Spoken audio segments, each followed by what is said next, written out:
Bismillahirrahmanirrahim. Assalamualaikum warahmatullahi ta'ala wabarakatuh. Alhamdulillahirrabbilalamin. Wabihi nasta'in wa ala umuri dunia waddin. Wassalatu wassalamu ala asrafil anbiya wal mursalin wa ala alihi wa sahbihi ajmain, amma ba'du. Puji dan syukur marilah kita panjatkan kehadirat Allah yang Maha Ghafur, yang mana telah memberikan kita karunia-Nya sehingga pada saat ini kita masih ada dalam keadaan sehat walafiat, diberikan umur yang panjang, dan yang lebih terpenting kita masih diberikan kesempatan untuk bertemu dengan bulan suci Ramadan pada tahun ini. Tidak lupa sholawat bertangkaikan salam semoga tercurah limpahkan kehadirat baginda alam, yakni Habibana wa Nabiyana Karim Muhammad Sallallahu Alaihi Wasallam. Sallu alaihi. Alhamdulillah, pada hari ini saya masih diberikan kesempatan untuk menyampaikan sepatah dua patah kata yang saya harapkan dapat bermanfaat khususnya untuk saya sendiri dan umumnya untuk kalian yang sedang menonton. Baik, di sini saya akan membawakan sebuah tema yang berjudul husnuzon. Teman-teman, husnuzon itu apa? Ya, husnuzon adalah sifat atau cara pandang seseorang terhadap suatu perkara dengan pandangan yang positif. Artinya ia tidak memiliki pandangan yang buruk. Nah, lawan dari husnuzon itu sendiri adalah suuzon. Suuzon adalah prasangka yang buruk, sebagaimana yang terdapat dalam surah Al-Hujurat ayat 12.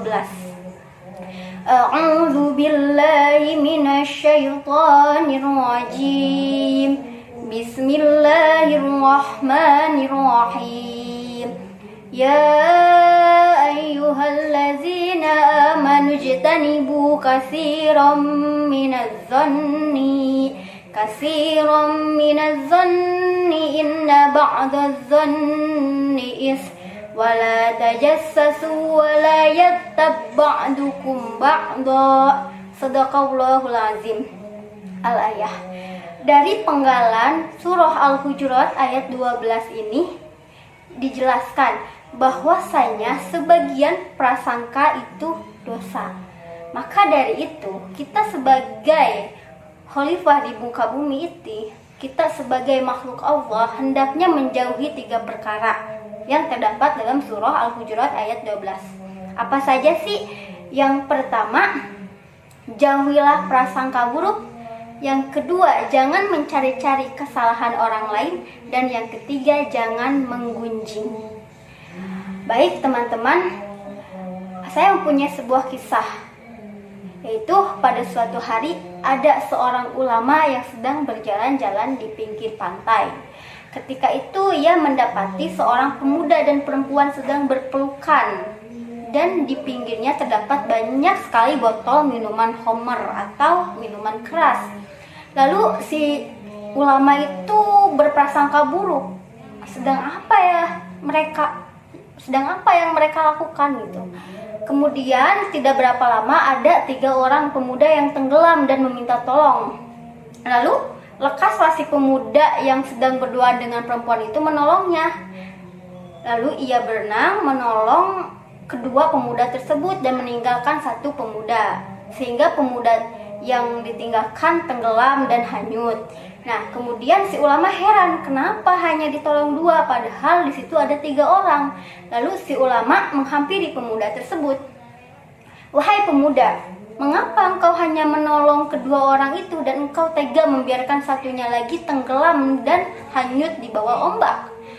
Lalu si pemuda berkata, wahai ulama yang terhormat, mengapa engkau hanya melihat saya? Mengapa engkau tidak memberi bantuan? Mengapa engkau hanya sibuk menggunjing dan berprasangka buruk terhadap saya? Nah, lalu si ulama itu merasa malu.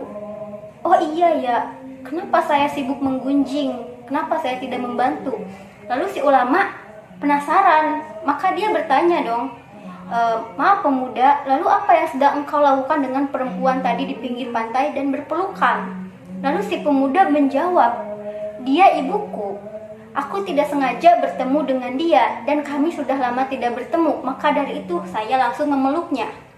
Lalu si ulama merasa malu karena dia telah berprasangka. Kemudian dia masih penasaran, lalu mengapa terdapat banyak botol minuman keras di sekelilingmu? Lalu si pemuda menjawab, saya tidak tahu, karena botol minuman tersebut sudah ada sejak tadi. Nah, ketika si ulama mendapati hal tersebut, maka dia langsung meminta maaf. Dia merasa berdosa dan dia merasa malu akan dirinya. Nah, dari kisah tersebut, maka sudah jelas kita tidak boleh menilai seseorang dari luar. Kita tidak boleh menilai seseorang dengan apa yang sedang ia lakukan. Nah, apabila kita sudah terlanjur berprasangka, kita sudah terlanjur berpikiran buruk, dan kita mendapati hal tersebut tidak sama dengan faktanya, maka hendaklah kita bertobat. Kita meminta maaf, karena sebagian prasangka itu dosa. Dan sebagai muslimah yang baik, hendaknya kita menjauhi prasangka dengan menanamkan sifat husnuzon. Nah, apabila kita sudah menanamkan sifat husnuzon, maka ada banyak hikmah yang dapat kita peroleh. Salah satunya adalah hati kita akan merasa tenang, hati kita akan merasa tentram, damai, dan hati kita tidak akan pernah merasa was-was atau tidak tenang ya. Yang kedua, kita akan selalu berpandangan bahwa segala perkara itu baik. Kita tidak akan merasa ada hal buruk dan yang lainnya. Yang ketiga, kita itu akan selalu introspeksi diri. Apa sih kesalahan kita gitu. Dan kemudian kita akan selalu merasa rendah hati. Nah, apabila hal tersebut dapat kita realisasikan dalam kehidupan kita, maka kita akan semakin dekat dengan Allah, teman-teman.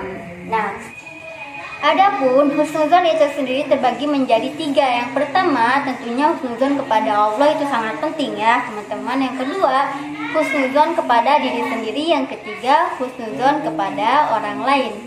Apabila kita sudah dapat menerapkan sifat husnuzon dalam diri kita, maka insya Allah kita dapat memperoleh hikmah dan manfaat dari sifat tersebut. Mungkin cukup sekian dari saya. Kurang lebihnya mohon maaf. Wabillahi taufiq wal hidayah. Wassalamualaikum warahmatullahi taala wabarakatuh.